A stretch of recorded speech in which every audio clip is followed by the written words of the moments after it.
ఆంధ్రప్రదేశ్ ఆర్థికం అద్భుతంగా ఉందని ప్రభుత్వం చెప్తోంది. కానీ అనర్థంగా ఉందంటూ అంకెలతో లెక్కలు చెప్పుకొచ్చింది సాక్షి.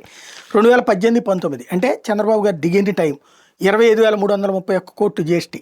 19, 20 అంటే జగన్ వచ్చిన తొలి ఏడాది 27,108. 2020, 21 అంటే కరోనా టైం 26,163. అంటే అప్పుడు కూడా 18, 19 కంటే ఎక్కువే వచ్చింది. 21, 22 32,710 అప్పుడు కరోనా టైమే.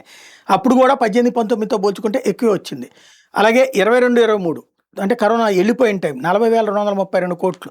23, 24 44,298 కోట్లు. 24, 25 అంటే జగన్ దిగిపోయిన తర్వాత వచ్చినటువంటి 44,824 కోట్లు. 25, 26 9 నెలలు 31,586 కోట్లు. అంటే 23, 24తో పోల్చుకుంటే 24, 25 పెరిగింది.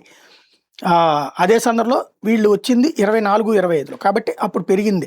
కాకపోతే 44,290 నుంచి 44,824 కోట్లు అంటే 600 కోట్లే పెరిగిందనమాట. 25, 26 31,586. ఇంకొక 3 నెలలు అయ్యాక టోటల్ లెక్కేసి వీళ్ళు చెప్పగలిగితే బాగుండేది ఆర్థిక సంవత్సరం పరంగా.